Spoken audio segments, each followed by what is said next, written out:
Assalamualaikum warahmatullahi wabarakatuh. Hello everyone, we are from Ford Group. Today, we will explain about konstruksi kalimat dasar bahasa Indonesia. But before that, let me introduce. For the first presenter is will explain by Mr. Rico. The second presenter is Miss Andri. The third presenter is Miss Ainun. And the next presenter is Miss Nafsi. And the next presenter is Miss Sofia.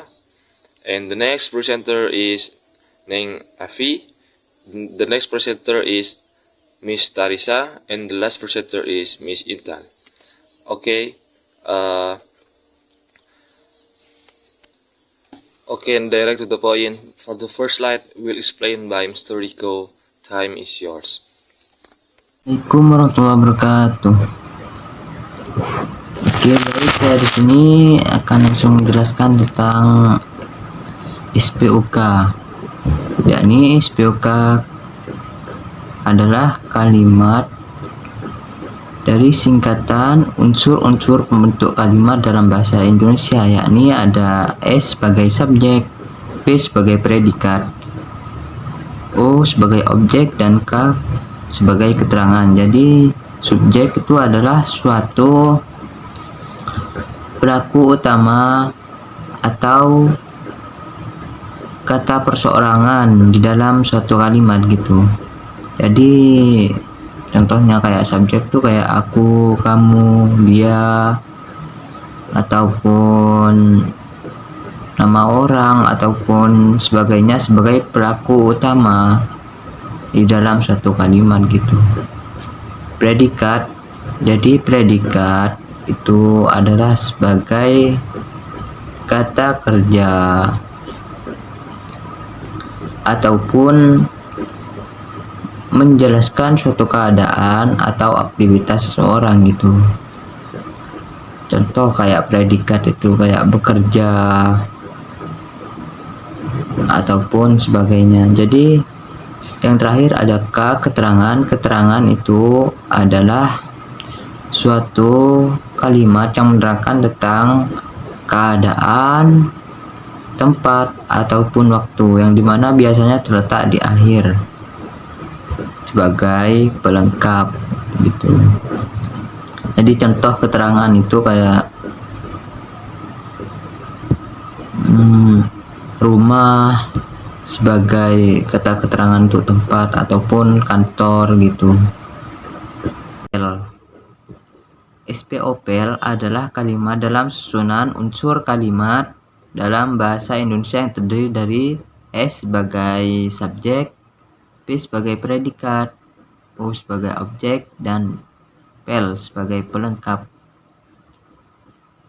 Jadi objek terkena langsung oleh predikat dan bisa menjadi subjek jika kalimat diubah ke bentuk pasif. Pelengkap PL melengkapi predikat, tetapi tidak bisa menjadi subjek dalam kalimat pasif. Dan contohnya itu ada ibu memberi adik hadiah. Tahu jika dipasifkan, adik diberi hadiah oleh ibu. Objek sebagai sasaran dari predikat. Contoh kalimat SPO. Budi menendang bola. Jadi di sini sudah dijelaskan barusan bahwa subjek itu adalah pelaku utama. Jadi bisa disebut saya ataupun kamu, entahlah, sebagai nama orang yang bisa disebut pelaku utama dalam suatu kalimat. Predikat ini sudah dijelaskan, jadi kayak menjelaskan suatu tentang keadaan atau aktivitas seorang. Jadi objek itu adalah sasaran dari pelaku utama, kayak gitu. Maksudnya sasaran dari pelaku utama adalah pelaku utama melakukan sesuatu. PL adalah pola kalimat dalam bahasa Indonesia yang terdiri dari subjek, predikat, dan pelengkap. Assalamualaikum warahmatullahi wabarakatuh. Di sini saya Wiwi Andriani akan melanjutkan penjelasan dari rekan saya tentang pola kalimat. Oke, saya lanjutkan ke poin kelima di sini tentang SPK, subjek, predikat, dan keterangan. Jadi fungsinya di sini yaitu untuk menyatakan aksi atau kondisi yang harus diperjelas oleh konteks tempat, waktu, ataupun tujuan. Contohnya di sini mereka berangkat ke Jakarta. Jadi predikat kata berangkat di sini adalah predikat, di sini adalah verba intransitif. Jadi sudah tidak memerlukan objek karena sudah diperjelas dengan adanya kata keterangan ke Jakarta seperti itu. Dan selanjutnya kita pindah ke pola kalimat minimalis. Kenapa saya bilang minimalis? Karena di sini hanya terdiri dari subjek dan predikat. Pola ini adalah yang paling sederhana. Kenapa? Karena hanya terdiri dari dua unsur tadi, yaitu subjek dan predikat seperti itu. Jadi perbedaan utamanya di sini terletak pada jenis kata yang mengisi fungsi predikat. Oke, kita bisa lihat di poin ke-6 di sini di slide PPT. SP subjek predikat verba. Jadi predikatnya berupa verba. Fungsinya di sini untuk menyatakan aksi atau kegiatan sederhana. Contohnya penumpang berdatangan. Jadi berdatangan di sini adalah sebuah aksi dari si penumpang. Jadi predikat berdatangan itu adalah verba atau tindakan dari si subjek penumpang seperti itu. Pindah ke poin ke-7, subjek predikat. Predikatnya di sini berupa nomina, menyatakan identitas atau status dari subjek. Contohnya, ayah saya seorang arsitek. Jadi seorang arsitek adalah sebuah profesi dari ayah saya ini. Seperti itu. Oke, dilanjutkan ke poin ke-8 di sini.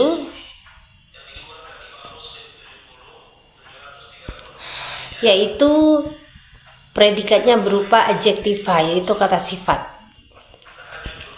Fungsinya di sini yaitu untuk menyatakan sifat atau keadaan dari si subjek. Seperti itu. Contoh sederhananya, udara segar sekali. Jadi segar ini adalah adjektiva dari kata udara. Seperti itu. Perbedaannya di sini, predikatnya adalah kata sifat seperti itu, yaitu segar. Kata sifat dari si subjek udara. Oke, jadi intinya di sini ada 3 perbedaan paling penting yang harus kita pahami dalam penguasaan atau pemahaman pola-pola yang telah saya dan rekan saya terangkan. Yaitu yang pertama, kriteria kunci objek dapat menjadi subjek dalam kalimat pasif. Ini objek ya. Yang kedua, berada persis setelah predikat. Itu objek yang harus kalian pahami. Selanjutnya, unsur kriteria kunci pelengkap. Jadi pelengkap itu yang pertama tidak dapat menjadi subjek dalam kalimat pasif.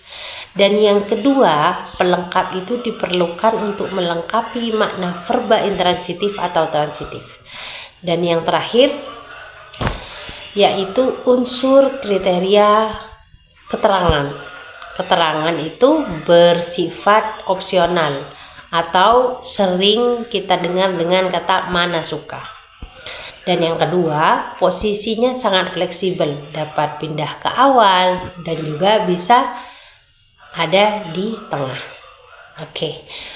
Dengan menguasai 8 pola ini yang telah saya dan rekan saya jelaskan, dan kalian bisa memahami perbedaan fungsi antara objek, pelengkap, dan keterangan, Anda telah menguasai dasar-dasar sintaksis bahasa Indonesia. Mungkin ini saja yang bisa saya terangkan.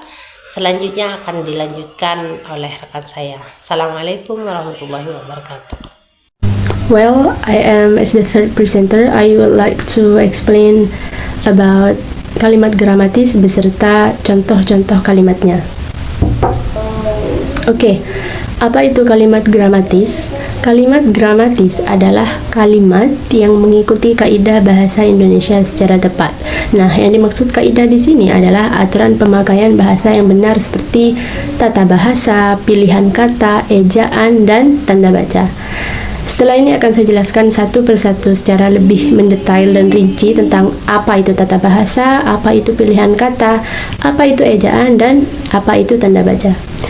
Dan jadi, dengan kata lain, suatu kalimat disebut gramatis apabila 1. Susunan katanya benar, 2. Bentuk katanya sesuai aturan, 3. Kata yang dipakai adalah kata yang tepat, 4. Ejaannya sesuai PUEBI.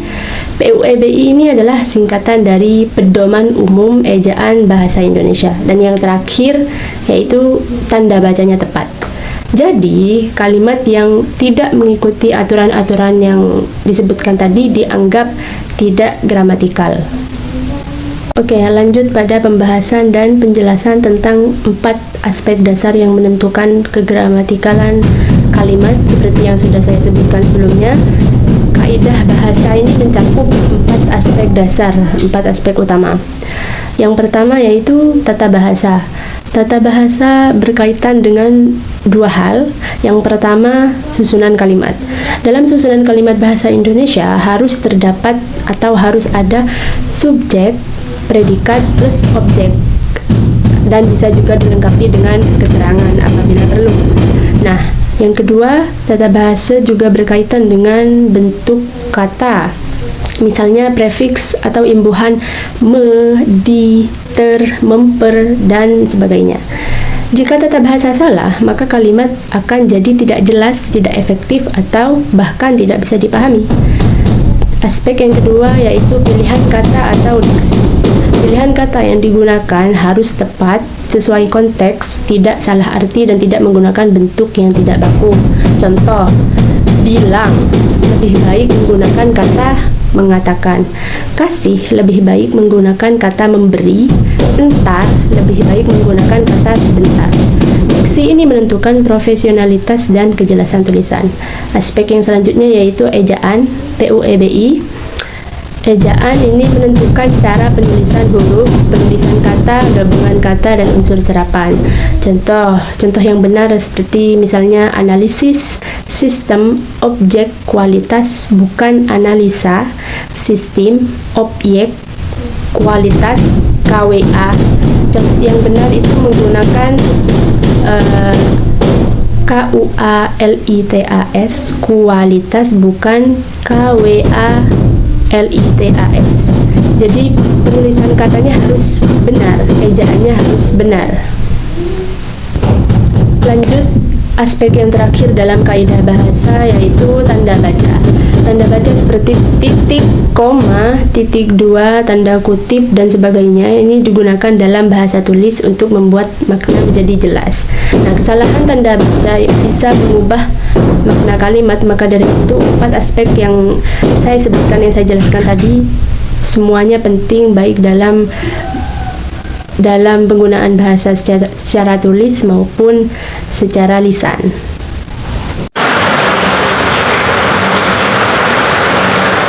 Baik, di sini saya akan menjelaskan sedikit tentang konsep teoritis pengajaran BIPA. Di era globalisasi, batas antar negara semakin terbuka.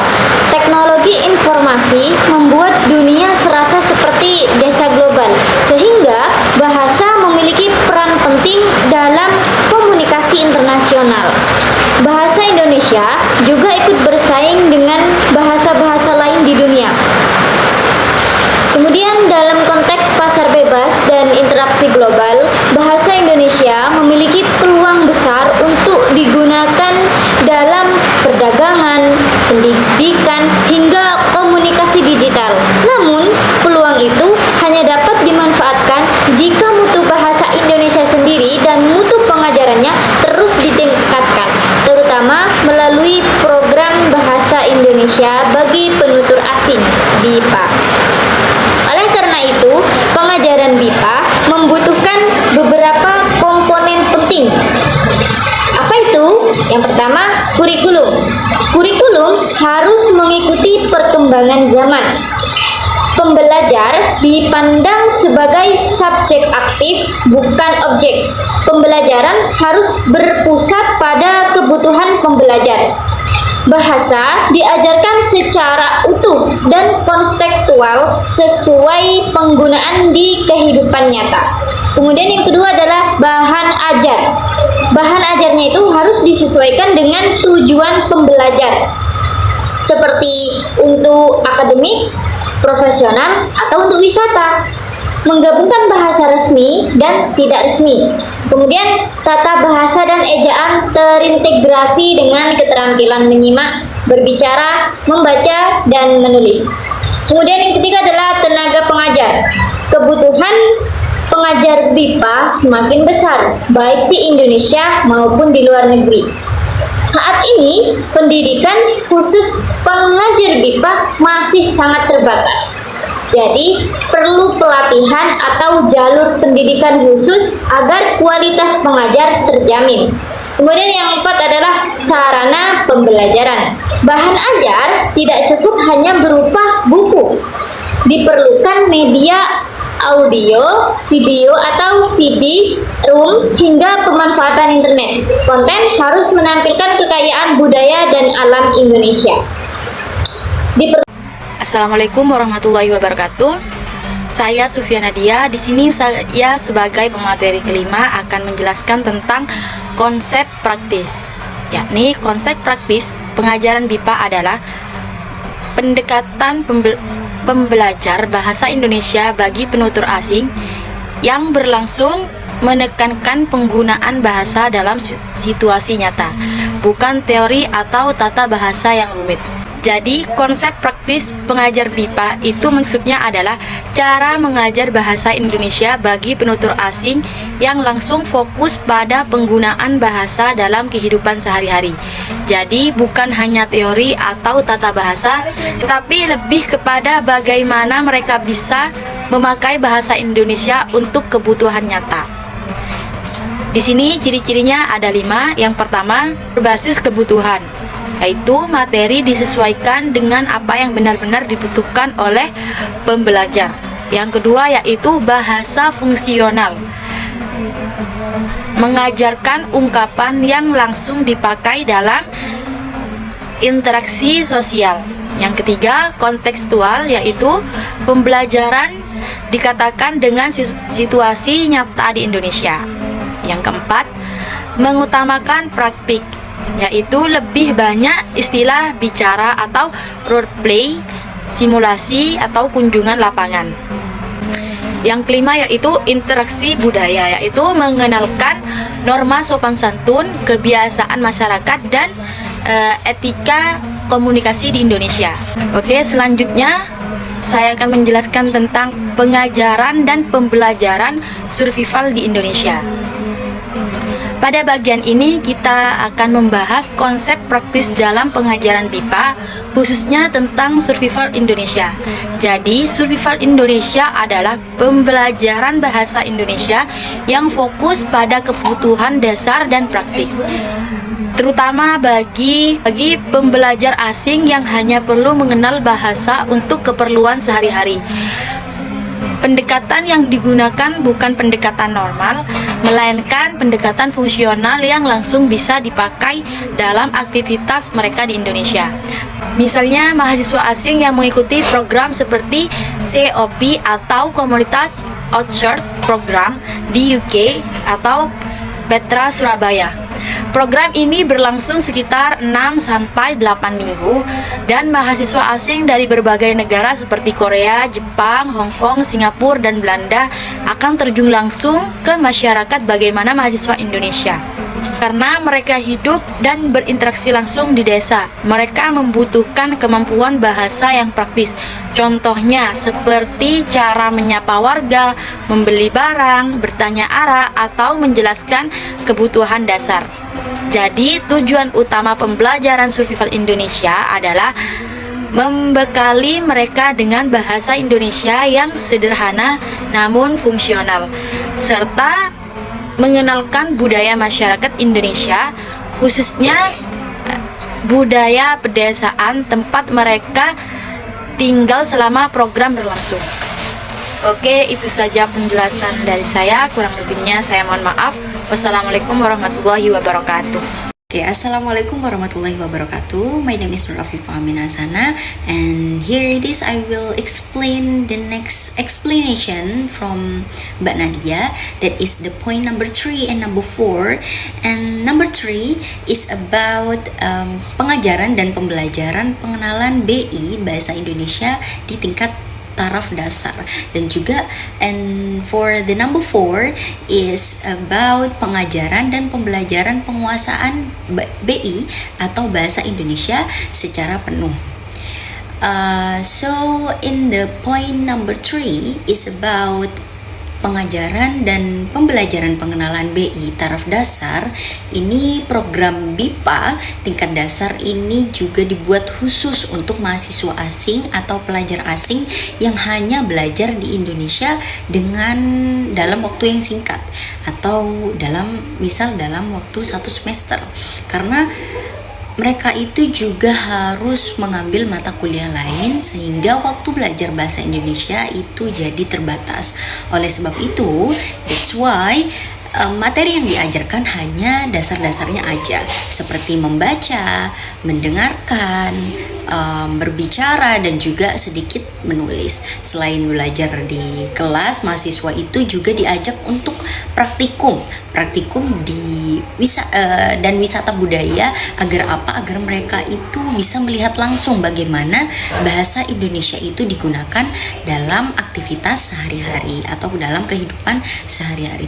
Jadi dengan cara ini mereka itu gak hanya belajar bahasa, tapi juga memahami budaya Indonesia secara langsung, sehingga lebih mudah dan mengerti dan mengingat bahasa-bahasa yang dipelajari. Sama seperti kita itu mempelajari bahasa Inggris, jadi kita harus mengenal budaya-budaya di sana itu seperti apa, agar kita itu memahami dan juga mengenali bahasa-bahasa di kehidupan sehari-hari itu seperti apa. Okay, and then for the number 4 is about pengajaran dan pembelajaran penguasaan BI ataupun Indonesia secara penuh. Jadi ada BIPA 1, 2, dan 3.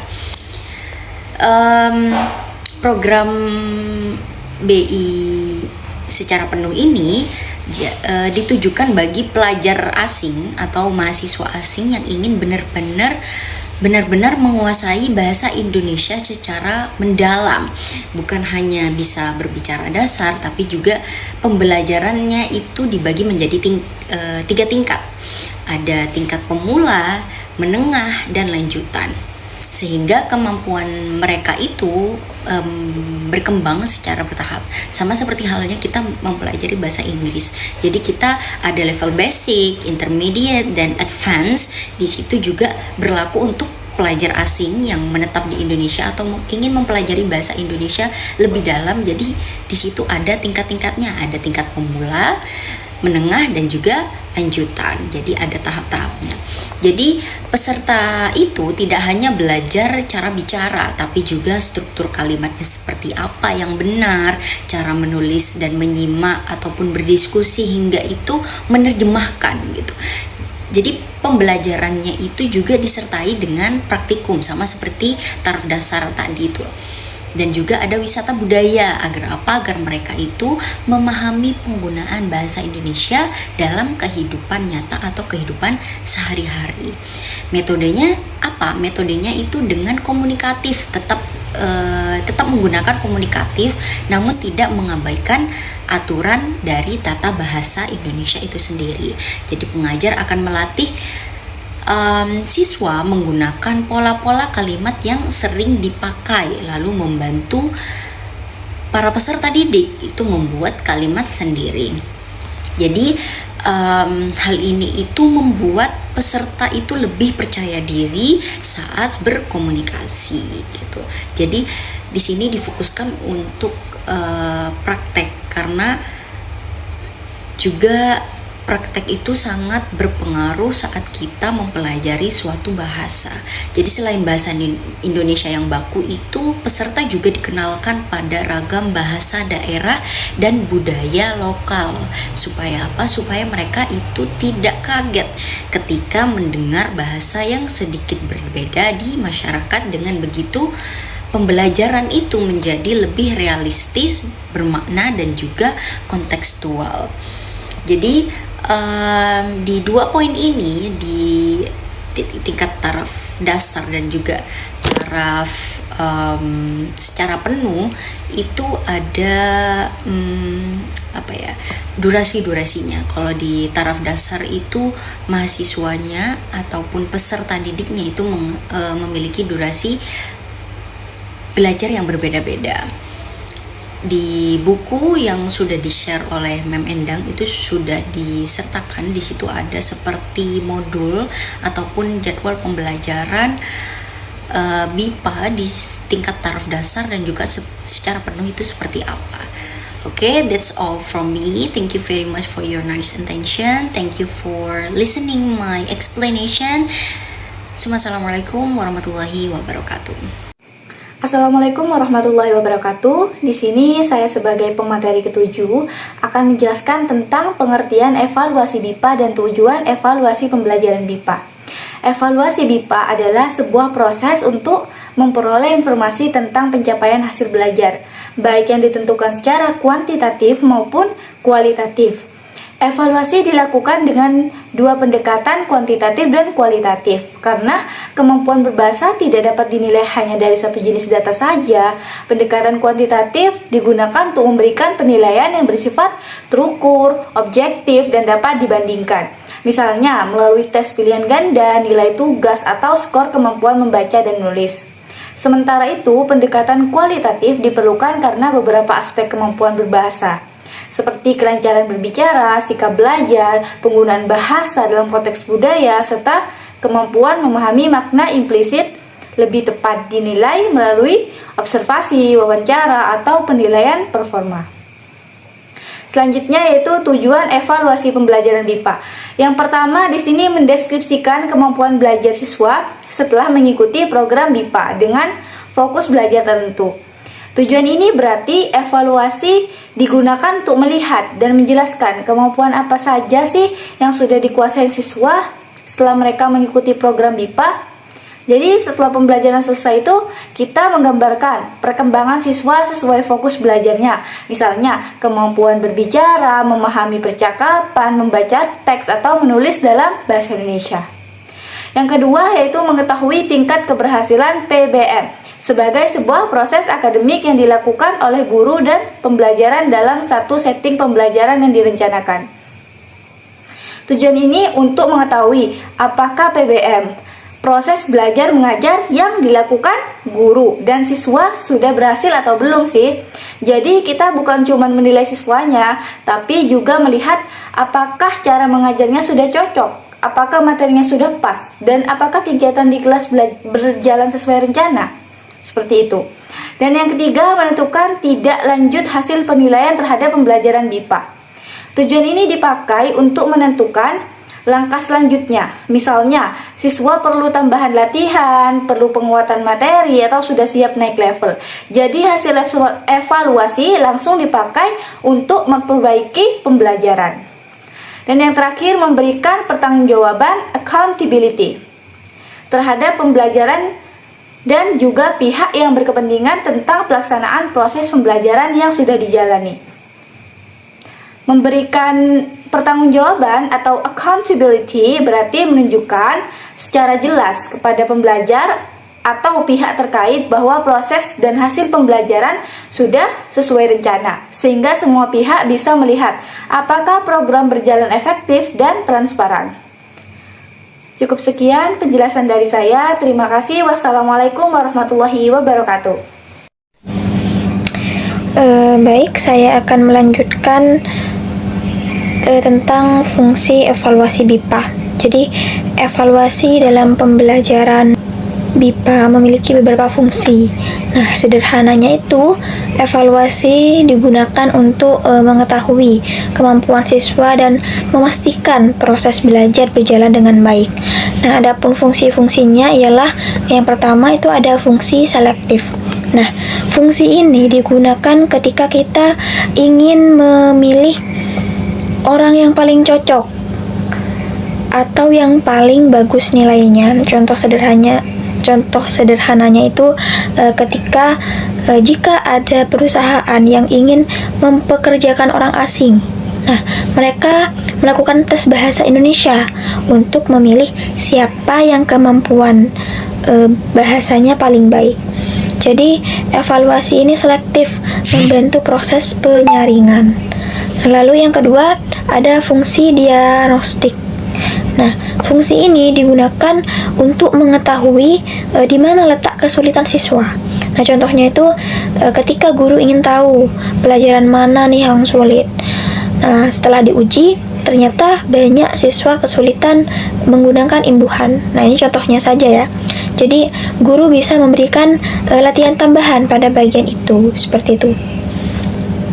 Nah, baik, berikutnya adalah fungsi penempatan atau placement. Nah, fungsi ini digunakan untuk menempatkan siswa pada level yang cocok atau yang sesuai. Nah, contohnya, misal sebelum ikut program BIPA, siswa baru itu kan pastinya dites terlebih dahulu. Nah, jika hasilnya dasar masuk ke dalam A1, lalu jika sudah cukup lancar, dia itu masuk ke A2 atau B1. Nah, jadi pembelajaran itu lebih sesuai dengan kemampuan para siswa, seperti itu. Lalu yang terakhir ada fungsi pengukuran keberhasilan. Nah, fungsi ini digunakan untuk mengetahui apakah siswa sudah berhasil memahami materi setelah belajar, seperti itu. Contohnya, tes akhir semester atau ujian akhir level. Ujian ini tujuannya untuk melihat kemajuan siswa dari awal hingga akhir, seperti itu. Lalu next, kita masuk pada macam-macam evaluasi BIPA. Nah, pada macam-macam evaluasi BIPA ini ada beberapa macam. Yang pertama, ada evaluasi formatif. Nah, evaluasi ini dilakukan setiap selesai satu topik pelajaran. Jadi tujuannya itu untuk mengecek apakah siswa ini sudah mengerti materi yang baru saja dipelajari atau belum, seperti itu. Nah, jika belum mengerti, maka guru memberikan remedial atau latihan tambahan. Nah, jika siswa itu sudah mengerti, maka guru itu memberi pengayaan atau materi tambahan yang lebih sulit, seperti itu. Nah, contoh sederhananya itu setelah belajar topik introduction atau perkenalan, nah guru memberikan kuis kecil untuk melihat apakah siswanya sudah bisa membuat kalimat memperkenalkan diri atau belum, seperti itu. Lalu yang kedua ada evaluasi sumatif. Nah, evaluasi ini dilakukan di akhir semester atau di akhir program. Isinya itu mencakup beberapa topik sekaligus yang sudah dipelajari selama periode tertentu, seperti itu. Nah, contohnya itu ujian akhir semester yang isinya gabungan dari kemampuan membaca, menulis, berbicara, dan menyimak, seperti itu. Lalu yang ketiga atau yang terakhir dalam macam-macam evaluasi ini yaitu evaluasi diagnostik. Nah, evaluasi ini dipakai untuk melihat kelebihan dan kekurangan siswa secara lebih detail. Nah, evaluasi ini bisa dilakukan di awal atau saat proses pembelajaran atau juga bisa di akhir pembelajaran. Nah, ketika di awal itu untuk mengetahui kemampuan dasar siswa. Nah, jika dilakukan pada saat proses pembelajaran itu untuk mengecek bagian mana yang masih sulit dipelajari oleh siswa. Dan di bagian akhir itu untuk melihat penguasaan materinya secara keseluruhan. Nah, contohnya itu guru melakukan tes awal untuk mengetahui apakah siswa sudah menguasai kosakata dasar atau belum sebelum masuk materi yang baru, seperti itu. Lalu yang terakhir ada prinsip evaluasi BIPA. Nah, agar evaluasi itu berjalan adil dan bermanfaat, ada beberapa prinsip yang harus diikuti dalam BIPA ini. Nah, yang pertama itu ada perencanaan yang jelas. Jadi sebelum menilai siswa, guru tuh harus menentukan apa yang ingin dinilai. Lalu bagaimana cara menilainya dan bagaimana hasilnya saat digunakan. Nah, semua itu harus sesuai dengan kurikulum atau silabus. Seperti itu. Lalu yang kedua, menjadi bagian dari proses belajar. Nah, evaluasi ini tidak hanya dilakukan saat ujian, tetapi penilaian bisa dilakukan saat siswa berdiskusi, saat siswa presentasi, atau mengerjakan tugas harian. Yang artinya, belajar dan evaluasi ini berjalan bersama, seperti itu. Lalu, yang ketiga, ada objektif dan komprehensif. Nah, penilaian itu harus adil dan menggunakan berbagai cara. Tidak hanya mengandalkan satu tes saja.